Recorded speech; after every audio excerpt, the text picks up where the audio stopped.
Hi everyone, welcome to episode 35 of the YarnAdelaide Knits podcast. How is everyone? My name's Nicole. I'm coming to you from the northeastern suburbs of Adelaide in South Australia, Australia. It's Thursday early afternoon.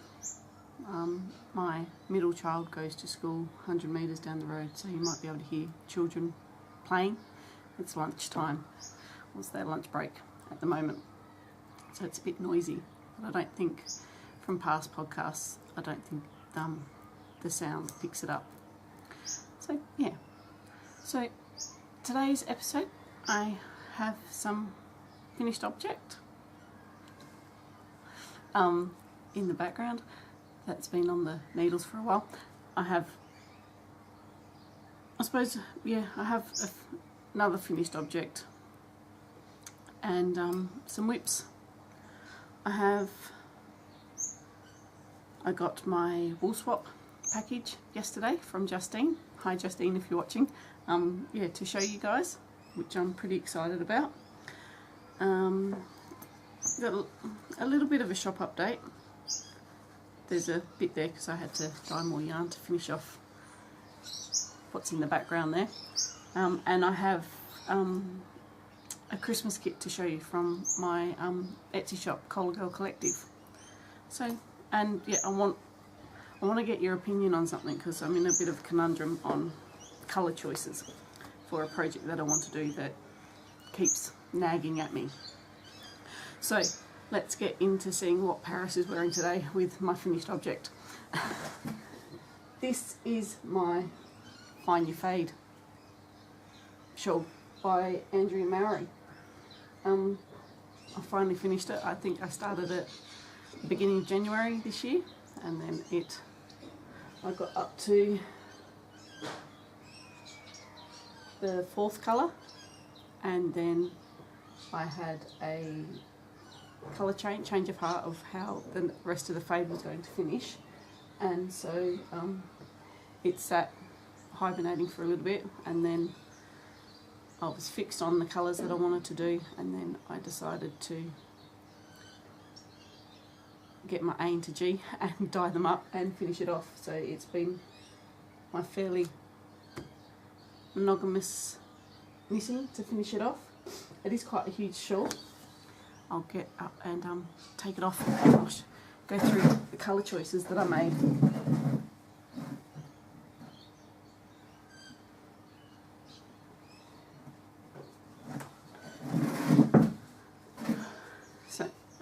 I'm sure many of you know about the Find Your Fade,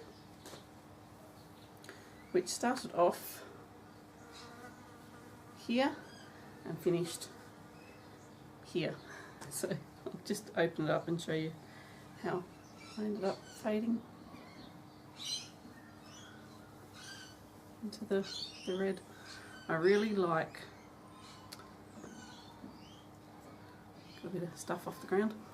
I really like how the last 4 colours faded into each other, and it taught me a lot about colour fading, which I'm quite intrigued by at the moment.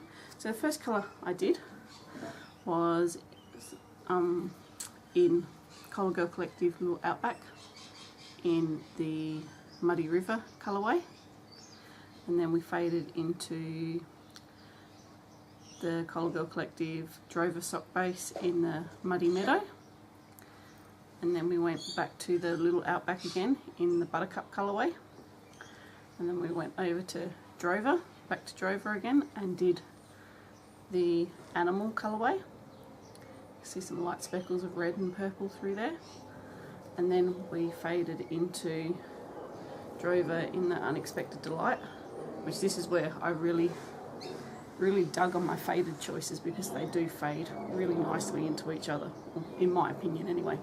So we got Unexpected Delight, and then we faded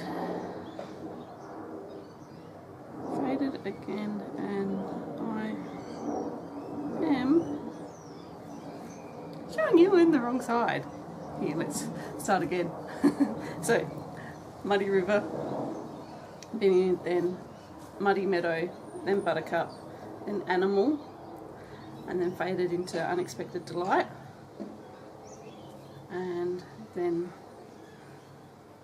we faded into, yeah, there's Unexpected Delight, then faded into Rhubarb Crumble, and then the last one is Vampire Apocalypse, as the red gets darker and more, not saturated because it's still a variegated colour, but it's more darker reds and purple.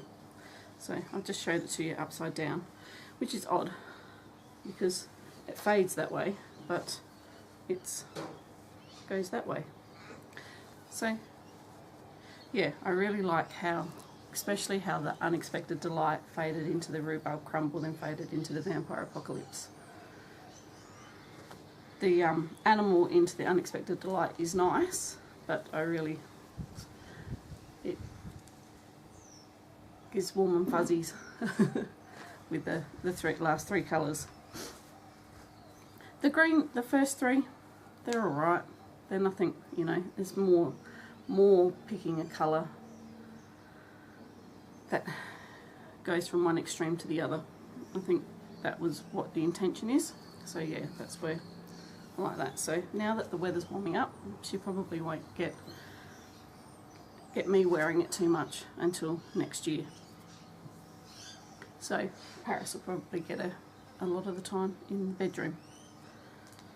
Yeah. So I'm really happy with that one. I'll put it back on the bed, I think. Edit her out in the meantime anyway. So I really love how I finished, and it's really nice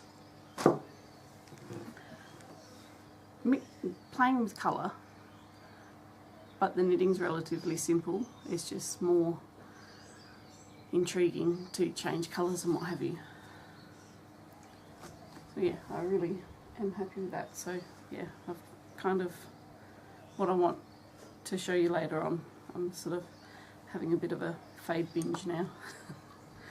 So I showed you this last time without the buttons of my little Sunnyside cardigan. This is the 6 month size, 3 to 6 month size. This will be for my niece. Bubba's due in a couple of weeks. So yeah, I think I'll save it for when Bubba comes along. Yarn is the Patons Dreamtime Merino. And I chose the little cable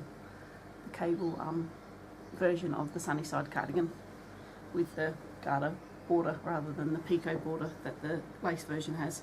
Free pattern on Ravelry by Tanis Fibre Arts. So yeah, we've still got to sew in the ends of the buttons, and because I double stranded them, there's a lot of sewing in. So it's something that okay, I've got time to do it, so it gets put off for a while now. So, yeah.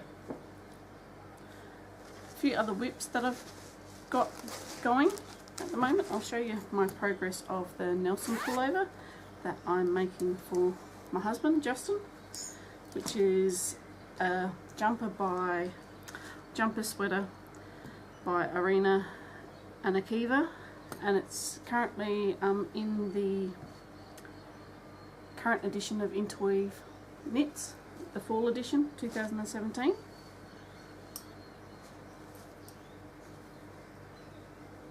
And I didn't bring my tablet with me to show you the pattern, and the sun glare happens a bit. So it's a saddle shoulder jumper that has, actually I've got my phone here, I can show you a picture of it on Instagram.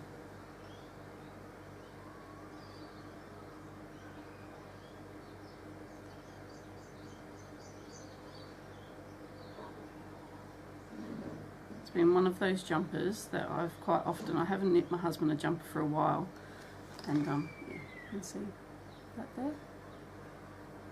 So it's got cable saddle shoulders, starting top down, and yeah, I'm really liking it. The yarn I chose to use is some Possum Merino that my mother-in-law, I'm trying to figure out which is front, which is back. I think that's front. So you've got to do 14 inches. So I've still got a fair bit to go. And that's the cable that will go down the arm. And they're just, the live stitches are sitting on some yarn at the moment.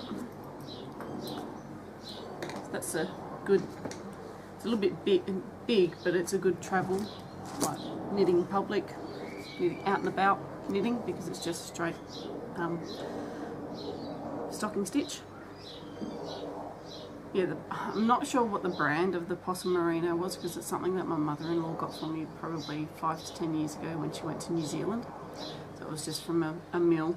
I came back in big 200-gram hanks, so that's still my first ball of, yeah, my first ball.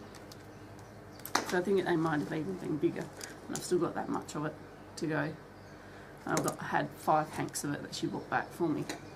So yeah, I've got a lot. Always got to have a coffee on the go. So yeah, I am enjoying that, and I can't wait to start. I do like, I've only ever done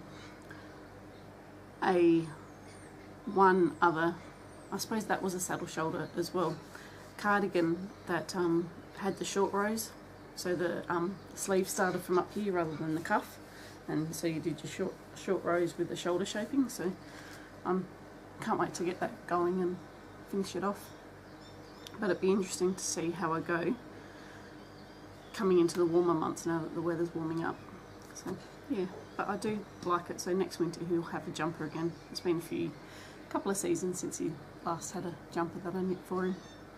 I knit him a really nice cabled hoodie by Debbie Bliss a few years ago, and it was two things happened to it. It was one of those mill end bags, was it? No, I got it from eBay. The yarn I got from eBay, but it was a closing down mill, so I didn't know whether the yarn was superwash or just wool, and I assumed that it was superwash, and I did put it in the washing machine on a gentle cycle, and the jumper itself would have been, I would have done that about 8 years ago now, and so my education of caring for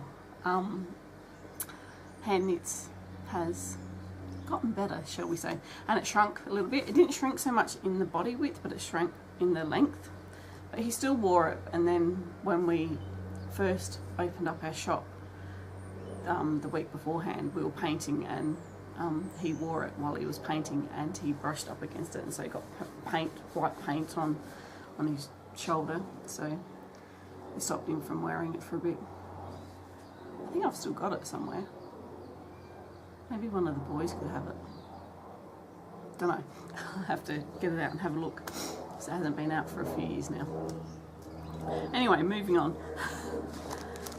Now, what else have I got? I got some socks. I found the socks that I couldn't find last week. They were sitting right in front of me. I just couldn't look for seeing. These are just some plain vanilla socks. They're done on the little 9-inch circs. And the yarn is, I know it's Mosley Park, but I've lost the tag. I think it's a what is it called? It is her 75-25 sock yarn. Almost has a bit of a Halloween-y feel to it, with a bright orange and black into it. So yeah, I think these have stalled a little bit because I'm coming up to the turning for the heel and what have you, so they've been put by the wayside because I need to go search out a pattern and figure out what I'm going to do and how I'm going to do it, especially on those 9-inch circulars, because there's not enough room to hold the live stitches while you're knitting a heel, so I end up probably getting a couple of double pointed needles out and doing it. And then I've got another pair of socks that I showed you last time. I'm not 100% sure how much more I've done since last time, because these are sort of getting towards that time as well, and I'm halfway through a row. I think I had to put it down and go chase children. Let me fix this up.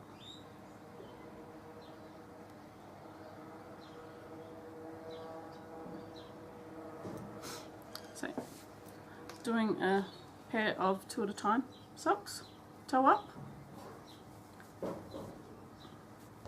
See that? The yarn is Stranded Dyeworks. I did joined into a swapless swap on the Grocery Girls and got 10 minis that someone was putting together from Stranded Dyeworks. And yeah, so I think that is that flamingo legs, or it doesn't. It says what colours they are, but it doesn't say which colours they are in the bag. So it just gives you a list of what colours you get, but it doesn't say who's on what. I think, yeah, I think that one's flamingo legs. I think from what that one looked like, it was Reef Dive or Street Art. Might be Reef Dive. And then that one I think is either Limoncello or I think it might be Limoncello actually. But yeah, not many. It doesn't really. The labels weren't clear on what everything was. I wanted to do some Scrappy socks. And again, they've kind of stalled a little bit because I need to do some gusset increasing and what have you, and I need to find a pattern.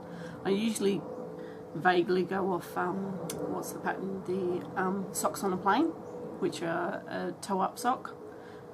I did that pattern a few years ago that has a cable pattern on the outside of each foot, going up the leg and across the foot and up the leg. So yeah, and that's the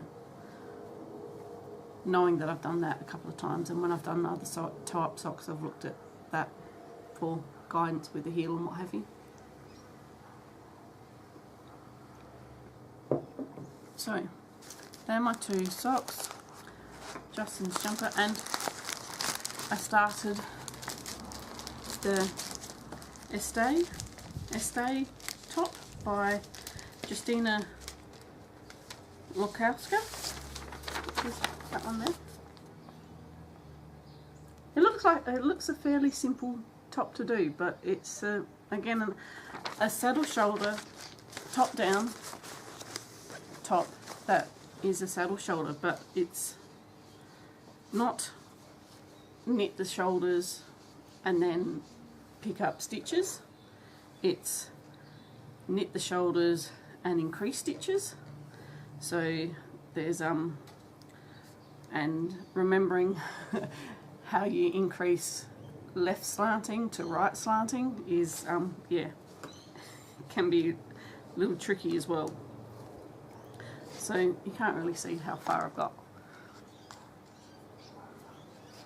And knitting in black yarn is really, I didn't think it was that, you wouldn't think it was that bad, but it is. So there's, I don't think, near it, the shoulder. So I think, probably can't really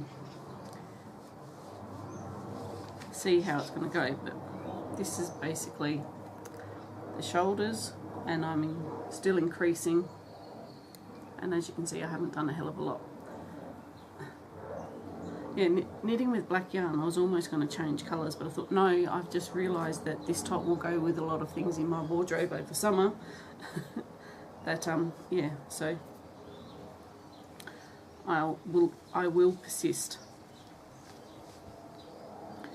And it's got a little cable, you probably can't see because it's black yarn. It's got a little cable just across there as well.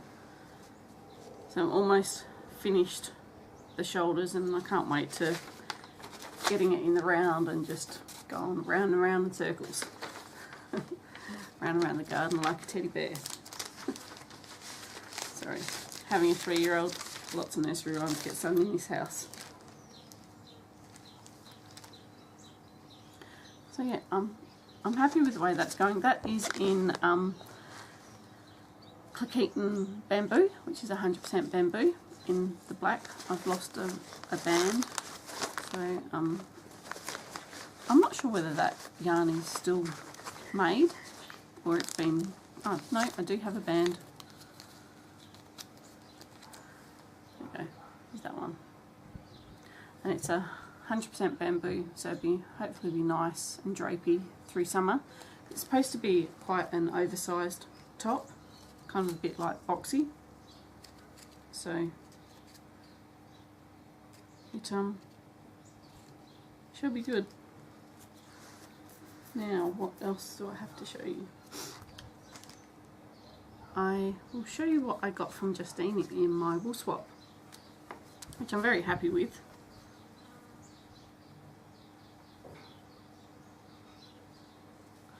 I got a nice little project bag, so I'm pretty stoked that it's quite cute with little foxes on there. And the greens, and I really do like that mustardy yellow. And it's a nice drawstring one. So I have to cast on another pair of socks because it looks like the perfect size for some socks. And speaking of which, I got all of the Regia Perfect. So it's supposed to have, what is it? A pair of socks in the ball. So if you knit to the yellow, start off with the yellow, and once you get to the next lot of yellow, that should be an indicator to start the second sock. Or you could wind it off and do two at a time. But yeah, it will either be a pair of socks for me or one of the kids, or hubby might get another pair. I do like that. And then I got a zebra ball in the greens as well, which I've knitted a pair of socks for Justin with these, and they're a single ply skein. So it's 400 metres to 100 grams. So yeah, I'm sure they'll go on the needles soon. Yeah, I don't know whether I'll do a plain vanilla pair or do something with a bit of a pattern in there. And then I got some Malabrigo sock in this beautiful stone chat colourway. So the reds into browns. Yes, this is kind of inspiring me to see how I will have a play and get with the browns and the reds in the dye pots for myself. The Malabrigo sock, being that it's 100% superwash wool, but it has a higher twist, so it gives you that having, and superwash is what they use for superwash. To make it superwash is basically a nylon coating, it's plastic coating to make it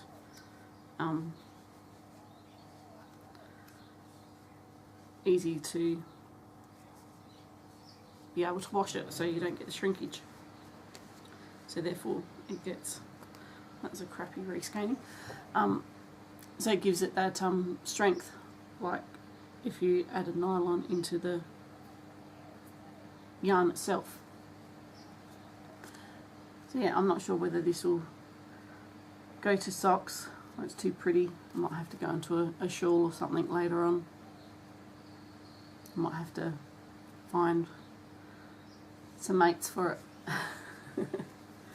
And I got some, also got some higher little panda stoppers, which are gorgeous. Which would be good to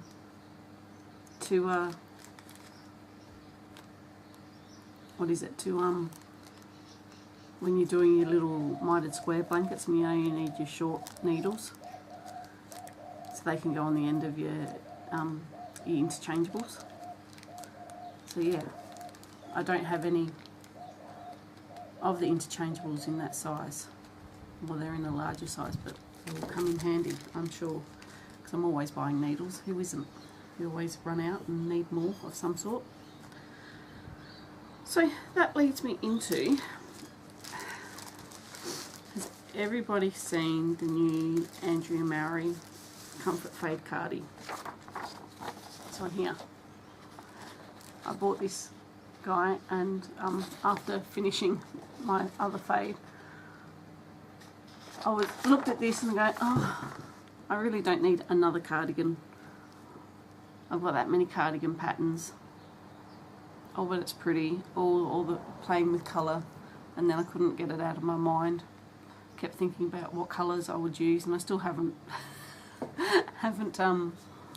come to a definite conclusion of what I am going to use. And she had 15% off when she released it, so I thought, oh, the carrot was too big, so I bit into it and I bought it. And it's an 8-ply jumper, or 8-ply cardigan. So yeah, playing with the fade with 8-ply. Yeah, so I'm constantly daydreaming of what colours to use, and I think, and after seeing my fades from the apricots into the reds, I really like that, and I would like to do that again, but I thought, no, I need to knit from a business perspective. I need to, being that was the colour choices that I chose for that was more also as a sampler for seeing how some of my colours have knit up, and I'm thinking perhaps I should do that again as another sampler. And I was thinking, oh, what colour will I do? And as much as I want to do reds, I think I need to steer into something a bit different. I did my boxy in a red. There's reds in Find Your Fade, so I need to do something else. So I'm thinking, okay, well, what's the next colour that I really like? Well, purple. So I thought I might have a go. This is something that I've come up with so far. Again, one colour is a new colourway. So fading from this guy into high tea, into blueberry jam, into muck. This is it's four colours from what I can gather from colour A, B, C and D, so that makes 4. And the faded colours there's only one quite contrasting faded colour. The rest of them are they gently fade into each other, if that makes sense. So that's where I thought, and again, going from lighter down the bottom to sort of darker up the top, and being that, yeah, it's a little bit more flattering having the lighter down the bottom to the darker up the top too. So yeah, go from, this is a new colourway. This is on the 8-ply, on my, what is it, Lush 8-ply. I haven't named it yet. It's got some violet purples, some greens, some tan in there. What else did I, oh, some speckles of pink and a bit of yellow in there as well. So I was this would be my light colour, then fade into high tea, which this is on the sparkle. I dyed this up last week, and it's on the spirit base, so it's on the sparkle base. So I think this would fade nicely in from this into this once I did it on an 8-ply. And then into muck, into blueberry jam, which is a speckled purple with some red in there as well. And then fading into muck, which is my tonal purple. So I like the gradual fade into that. That's what I've come up with so far. There are other colours. That was my brown version, and then I see, what is it? Yeah, you see your my chai latte, into my vampire, like there'd be 2 other colours in between there. and see that and go, oh, I really like that. But I've played with these. You've seen these guys knit up, so you know what they look like. These other ones, you haven't seen them knit up yet, so that's where, and I want to see them knit up too. It's all well and good that I dye up all these different colours, but I need to see how they play out, and then that inspires me for future colourways as well. And I did bring my box of yarn. I'm thinking, oh, do I go pink? Something that I really need to play with, and something like,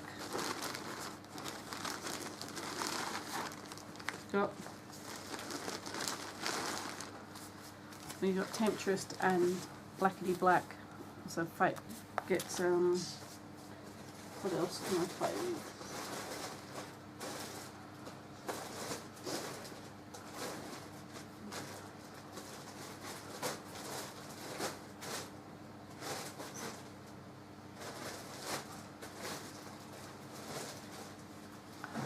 I can't find it.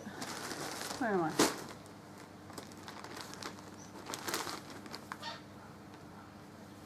Even Grey Nomad's a bit blue up against all that.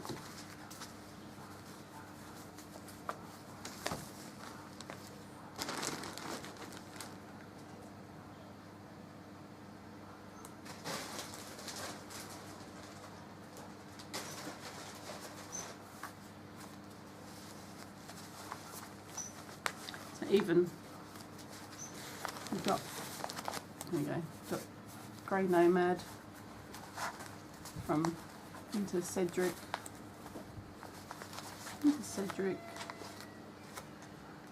into Temptress, into Blackety Black.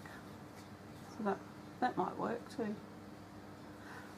But I'm thinking I am liking the purple. And then I was thinking, playing with this somehow, doing Lionheart, but I don't know. I love this colour, but I don't know how much I could cope with it wearing it as a garment. Although that's probably a bit fair. You could almost go Rhubarb Crumble like that. So I have to get something in between these two. Something with the browns into the mustard colour and fade into that as well. So that's I really like that. But I love it, but then I get scared of it. I'm not as cautious of it because it's not necessarily, it's not everybody's cup of tea. So some days I'll love it and feel confident enough to wear it, and then other days I say, what the hell was I thinking? I do get like that with things that I wear. So yeah, that could be it if we go into the brown colours. Still something to ponder. But the more and more I look at the 4 colours that I picked out for in the purples, the more I go, yeah, I'm thinking I might do that. But I still got to dye up the yarn for it as well. So maybe once I've finished my Este top for summer, I will think more about my faded cardi. Yep, I haven't done. So there'll be let's move into, now that I've pretty much shown you, let's move into some colours that have are in the shop. So I did upload the Spirit, the high tea on the Spirit base. It's a nice violet mauve and really pale green on the sparkle base. It's really pretty. There's a couple of those in the shop. There's a Vampire Apocalypse in the shop. If not, it will be there in a few days, because the other one went into here. I dyed up a couple of, which I haven't taken photos for yet, a couple of spiced chais on the Swagman base, which is the 8515 Merino nylon.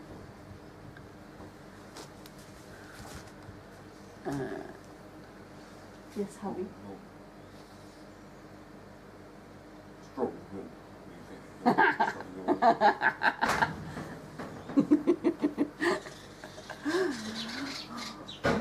We got a milk delivery yesterday. Hubby's just woken up from the sleep. He started at 1 o'clock this morning, so he got home this morning and he's got a bulging disc in his back, so he's kind of been resting, but still needs to work. So he's been asleep most of the morning. He's just woken up, and we had a milk delivery yesterday, and I had to go up to the shed where our main fridge is for our fruit and veg round and get some milk. And no, it was yogurt I was getting for breakfast this morning, and it's like he usually gets himself a small strawberry milk from the Fluria Milk Company, which is really yummy milk, and the strawberry milk is divine. Yeah, and he usually gets himself one of those small ones each week, and he hadn't cracked into it yesterday, so I saw it there still this morning, and I helped myself, and I only had a couple of guzzles out of it, and most of it's still in the fridge, so he's telling me off. He'll be right. So I did spice chai on the Swagman. There is a couple of skeins in the Drover, which is the 2575 Australian Merino nylon base. This is the 8515 Australian Merino nylon base. And so yeah, the Vampire Apocalypse is on the Drover. And then I had to play. Bugger, I was supposed to bring that and show you. There is a jumper that of Vera Valamanki's in Interpretations 3. Not this one, not the current one. I think it was last year's one. And she did a 4-ply. Is it Vera's or was it Hohi's? No, I think it was Hohi's pattern. And it's got a cable panel up front with a nice high neck collar. I did touch on it last podcast, but I couldn't remember the name of it, and I still. Next podcast, I will bring it out and I'll show you the pattern, and yeah, and I'll have a name for it. But I want to do it on a tweed base. So but again, thinking about what colour I'm going to do with it, and I thought maybe I'd do it on Rhubarb Crumble. So I dyed up the Rhubarb Crumble on the Dapper on the tweed base, or the Donegal nebs, and that looks really nice together. So there'll be a couple of skeins in the shop for that. Or again, I'm kind of humming and hawing over spice chai too. So yeah, but I do really like how that's knitted up. I do like how it knitted up, which is here on the jumper, but yeah, on the fade, sorry. But yes, I'm humming and hawing whether I want to jump a quantity of it. That's where I'm going. So there's a couple of them in the shop, and then this is the new colourway that I was more just using up dye, and I did take notes of it, so yeah, did quite like that. And it's got variegated, it's got, what is it, I had some purple and some tanny colour left over in the bottles of dye, so it's got splodges of that, and then it's got speckles of hot pink and green over it. What else did I do? Was it hot pink and green? Yeah, but it's yet to be named. I'm not sure what I'm going to call it yet, so there'll be a couple of them. And once I decide on a name, it'll be listed. And then there is a one of a kind on my Matilda lace, which is a really light sagey green. So there'll be one of those in there as well. And there'll be some more blueberry jam in the shop too.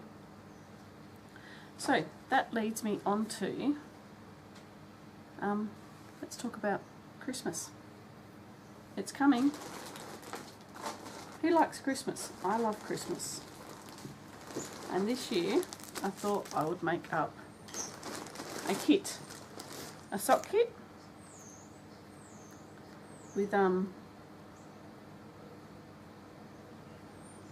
self-striping yarn. This is what I decided on. It's a 3 colour repeat. It'll give you probably 5 rows colour repeat on a on 2.5 needle with a 64 stitch cast on. And then to go part of the kit, there'll be a contrast mini skein to go with, and then matches in nicely with a little sock sack that I've made up. Let me see here. See the Christmas and how nicely do they go together. Got some red polka dots, and look, I got some tags made up. They're pretty, and they're a drawstring. But I'm waiting on a toggle, so they will have toggles. So it's all there. They are almost ready to go, and then of course you will get a packet of stitch markers to go with. So that's what I'm going to put in my kit for Christmas. I'll have 5 of these kits available. If you like what you see, they probably won't be listed until the end of the month once I get the toggles in. Of course, if you like what you see, don't hesitate to get in touch and I can set one aside for you. So yeah, I'm really happy with those. I did save a skein for myself, skein ball, whatever you want to call it.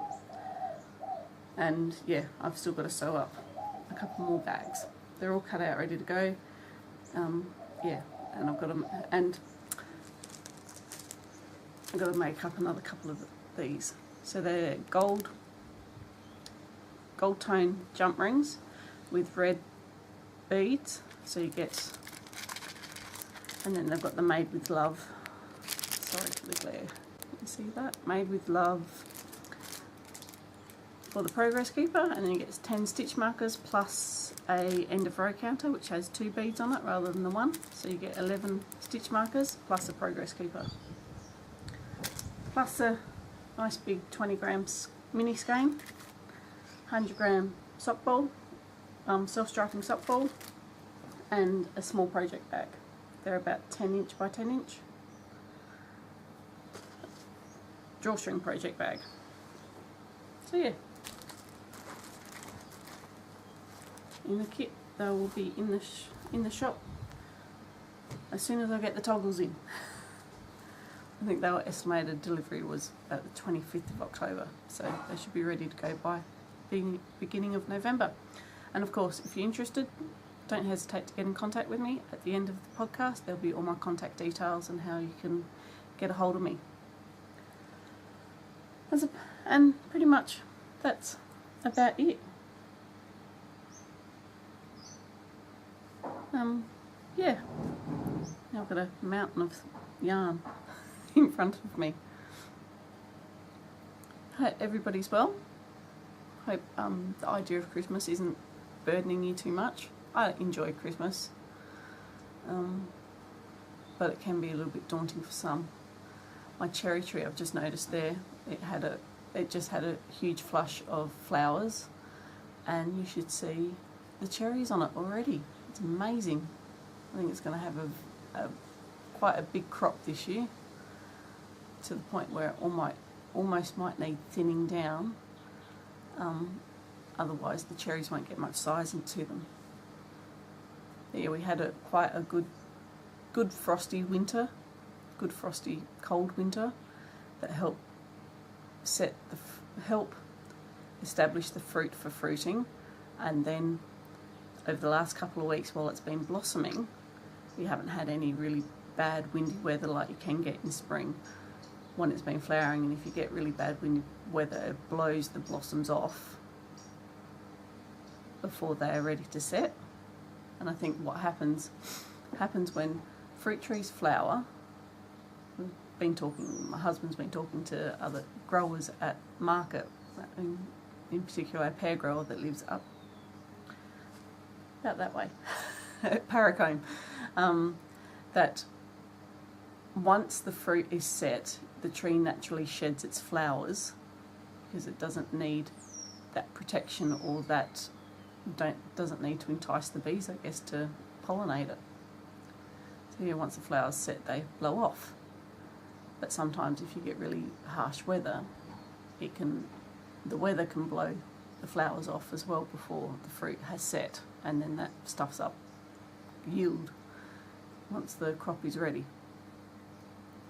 So yeah, we've got two and even our other cherry tree, our white cherry tree, it looks like it's going to have a little bit of fruit on it this year.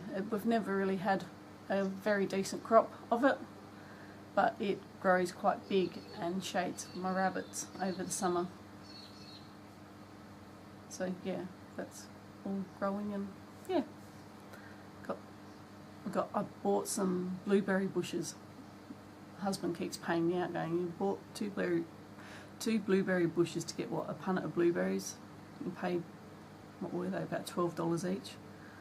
Doesn't seem worth it, but see how it goes. And I've got some basil to plant as well. Now I'm going off on a tangent and just babbling. Alrighty guys, I hope everybody's well. I'll see you in a fortnight.